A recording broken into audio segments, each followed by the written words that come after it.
In today's video, we uncover a chilling case of betrayal and brutality.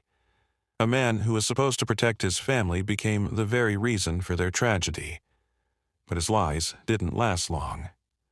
In the early hours of August 13th, 2018, Shanann Watts, 34, came back from a business trip to her home in Frederick, Colorado. She was 15 weeks pregnant. The girl was picked up by her friend Nichol Kessinger. Later that morning, Shanann didn't show up for her prenatal visit and didn't answer the phone. Atkinson became worried around 1:30 p.m. and called 911 to ask for a police check on the person's well-being. Communications. This is Stacy. Hi, Stacy. My name's Nicole, and I'm calling because I'm concerned about, a friend of mine. I dropped her off at her house at 2 o'clock in the morning last night because we were out of town together and we were on the way back from the airport. And, everything is having issues and she's pregnant and I haven't been able to get a hold of her this morning and I've gotten to her house and her car is there and stuff like that, but she won't answer the door. She won't answer phone calls. She won't answer text messages and I'm just really, really concerned. And she had a doctor's appointment this morning and she didn't go to it and I don't know what to do. I've called him and talked to him and he said that she went on a play date with her other 2 daughters. But like, if she went on a play date, they're both in car seats. Why would she not take a car? Shannon's car was in the garage and her keys, phone, purse, and cash were inside the house.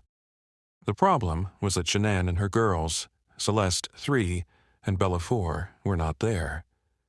The door to the house was locked and nothing seemed to be wrong. Shannon's 33-year-old husband, Chris Watts, told police that he last saw her on the way to work at 5 a.m. when she said she was going to take the girls to a friend's house. So I proposed on the 12th that was on Chase. It was like $15. It was very kind of big. Tax cabin service. She have a passport. Yeah. I'm not sure where that is. I'm sure she keeps that one. Kids have passports. No, they're old enough. How old are they? 4 and 3? Yeah, they're old. Oh, there. What's this door right here? Go to locked. You have a key for it? Yeah. They wake up, they'll just go right here and just play that. Well, that's bright. Yeah. So, you normally keep it locked? Yeah, 'cause they would go in there, they'd be in soap. Like last time we had Vaseline everywhere, so that was not fun. So, does she normally make the beds, the kids' beds? No, we're going to try. All right, I'll let you go. While the cops and neighbors searched, Nate, a neighbor, showed them security footage from his house. Chris was seen on video pulling his truck into the garage early in the morning and loading it with unknown things. Shanann and the girls were not seen leaving. Nice to meet you. So, we're just waiting for our sergeant to come over and we'd like to go through your house. Are you okay with us searching through your house? All right. We'll have you sign a consent form. We just want to see if you left a note or anything inconspicuous, something like that. All right. Police, and what he said didn't make sense. Investigators were suspicious because he talked about his family in the past tense. Before we continue, I'd love to know where you're tuning in from. Whether you're watching from home, work, or on the go, drop your city or country in the comments below. It's always amazing to see how far these stories reach. And if you're enjoying this deep dive into true crime, don't forget to like, subscribe, and turn on the notification bell so you don't miss what's coming next. Now, let's get back into the case. The family was still missing on August 14th, so the police called in the Colorado Bureau of Probe, CBI, and the FBI. They labeled the case as an endangered missing persons investigation. That day, Chris was on the local news, begging for his family to come back while standing on his porch. Investigators were even more suspicious of him because he was shaking, licking his lips, folding his arms, and talking about his wife and girls in a general way, calling them they and those kids instead of their names going through your mind right now. I don't know. I don't know where my kids are. I don't know where Shanann is. It's not something I could ever fathom would happen in my lifetime. And I have no inclination of where she is. Yeah. We've reached out to friends' family. Both of our families are back in North Carolina. So they're beside themselves, like we all have friends in North Carolina. We have friends here, we have friends everywhere. And not knowing, like, where she is or where the kids are, I don't know what to do right now. I just feel so alone in this house right now. And I don't know where to go from here, right now. Just knowing that it's come to this, and that you didn't come home last night with the kids like Shanann, Belle, and Celeste. If you're out there, please, just come home. And you, yesterday, when her friends were calling, frantic, something in you said, well, she'll just be home. Yeah, it wasn't like her not to answer a phone call or a text. And when her friend Nichol showed up at the door, I was just like, all right, something's up. And, I came home and it was like I walked into a ghost town. Like everything, and she wasn't here. Kids weren't here. It was like, it was just they were here and then they were gone. Yeah. And did you see the kids in the morning too? Just in the monitor. Oh yeah. And you leave really early. Later, CBI agent Tammy Lee said that the fact that he was caught on camera made them want to question him even more quickly. By August 15th, detectives had found strong proof of wrongdoing. They found out that Chris was having an affair with Nichol Kessinger, a friend who is 30 years old, which was different from what he had said before. That morning, Chris went to the police station on his own and his father went with him. When police asked him to take a polygraph test, he failed it totally. It is completely clear that you were not honest during the testing, and I think you already know that. He did not pass the polygraph test. Okay. So, now we need to talk about what actually happened. I feel like you're probably ready to do that. I didn't lie to you on that polygraph. I promise. Chris, I know I'll stop. It's time. I just stop for a minute. Take a deep breath. I want you to take a deep breath right now. There's a reason you feel sick to your stomach. And when people hold stuff inside, it makes you physically ill. And I can just tell on your face, I could tell from the second you walked in that you were wanting to just come clean and just be done with this. And I appreciate that because you knew, sitting down in that chair, that you weren't going to pass today. And you knew I was going to find out because I told you that. And then you continued to say, knowing that you could, at the end, say, you know what? I just need to get this off my chest. Like, I just need to tell you what happened. We're not here to play games. We're not here to do any of that with you. We just want to know what happened. So, can you start from the beginning and tell us what happened? I'm not proud of it. Like, I didn't think anything like that could happen. I don't think I'd ever do it. But I did, I know. Keep going. She accused me of it. I denied it. Like, I cheated on her and I feel horrible for it. Like, she was pregnant and it was, I didn't hurt her. I cheated on her. I hurt her emotionally. I cheated on her and I feel absolutely horrible about this. But that's what I've been holding. I didn't go to the Rockies game. I was with her. Okay. I went to dinner with her. Okay. At the same time, police searched Chris's work site, which was in a remote Anadarko petroleum oil field. Using GPS data from his truck and drones in the air, they saw a white bedsheet next to a tank battery and some broken ground that pointed to a small grave. There was a link between the Watts house and the oil site, because the sheet matched pillows and other bedding found in the trash can. Agent Tammy Lee of the CBI came up with a theory. Had Shanann hurt the girls, which made him want to get back at her?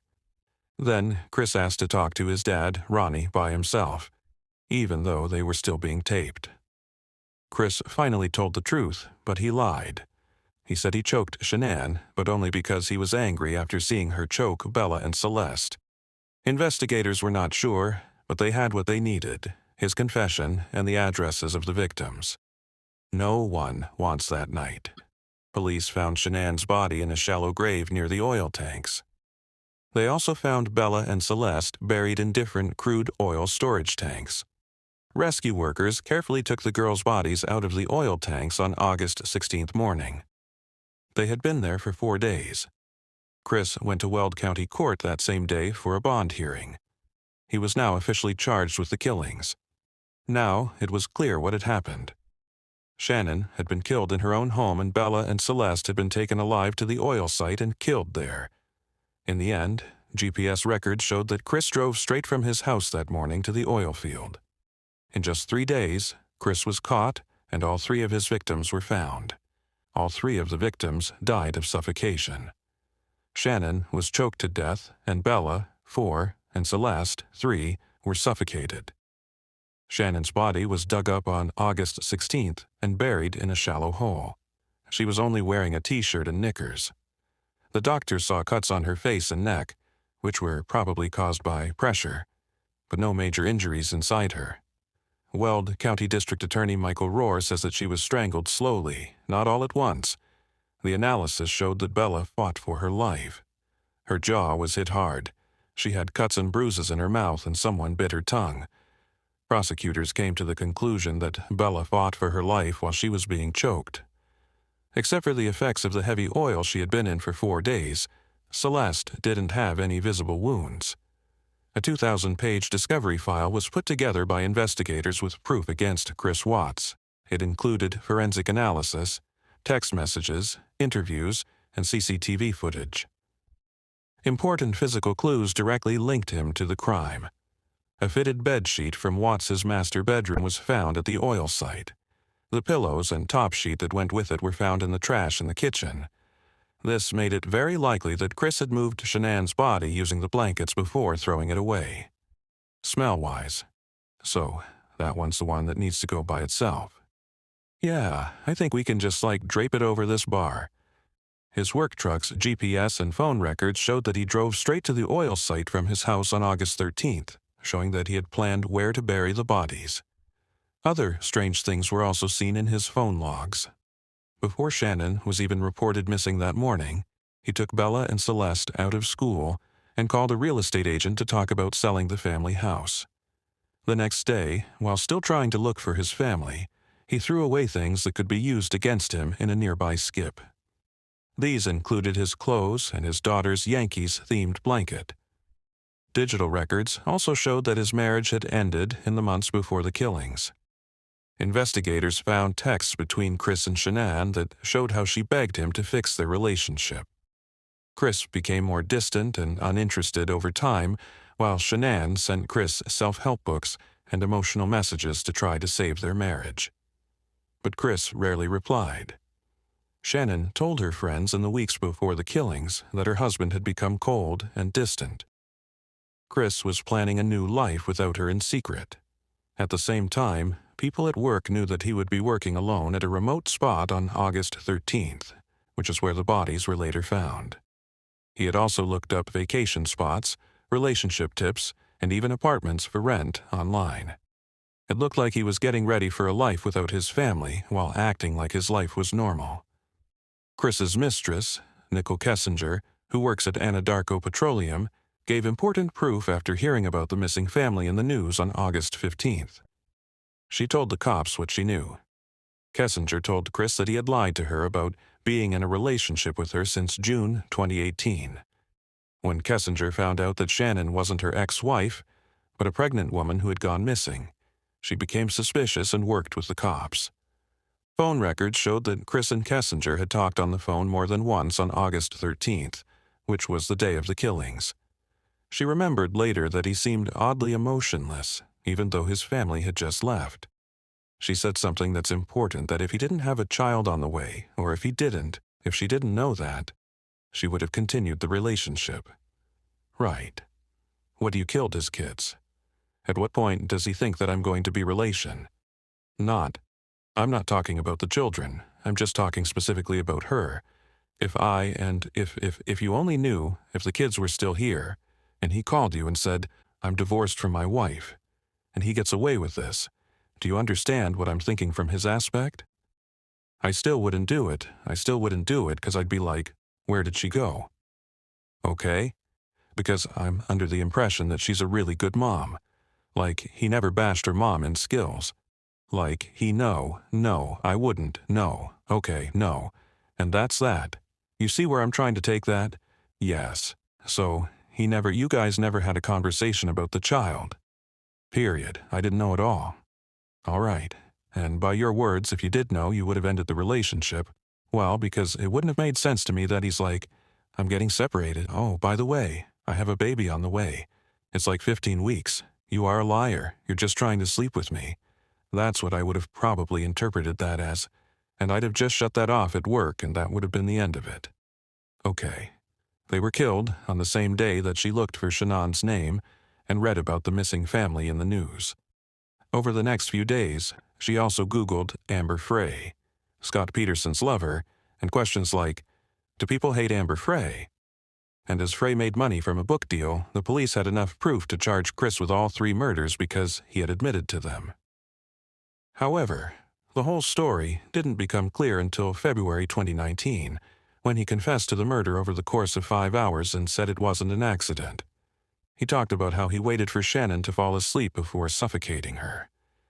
As she was dying, she said, "Chris, this is a great life, and you're going to throw it all away." The attack went on for a long time, but Shanann didn't fight back. She may have thought he wouldn't finish it. Just a short time later, Bella, 4, walked in and saw her dead mother. She asked, "What's wrong with Mommy?" Chris told her Shanann was sick and needed to see a doctor. He took Shanann downstairs, wrapped her in a bed sheet, and put her in his truck. Chris drove for 45 minutes to get to the oil site while Bella and Celeste sat in the back seat next to their dead mother. They were still living and confused. Later, Bella noticed the smell and asked her dad, "Daddy, it smells."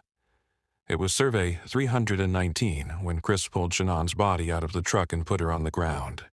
He then turned to Celeste, who was holding her blue blanket. He held the 3-year-old down in the back seat with the blanket and killed her in front of her sister. Most likely because she was too young, Celeste didn't fight back and she was gone in an instant.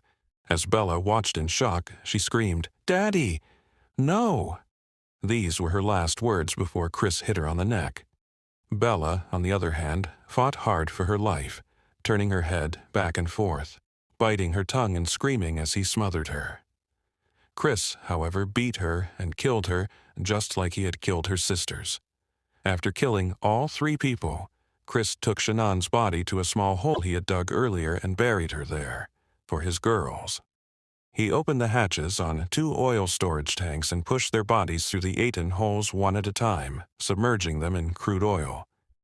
DA Michael Rohr later talked about how Chris threw away his girls like they were trash, even putting them in different rooms when they died so they wouldn't be together in death. Because they were so rough and careless, police later found scratches on Bella's body and hair stuck in the mouth of the tank, showing how hard they had to push her through. Chris said in his 2019 statement that he didn't have a real plan other than to hide the bodies because he thought the oil site was so far away that no one would ever find them because he felt like he didn't deserve to live. He quickly thought about committing suicide that day, but in the end, he decided to go home, clean up, and make up his story instead. Just wait. "Hi, guys." "Say hi, Bella. We gotta get you dressed, kid." Bella's eating.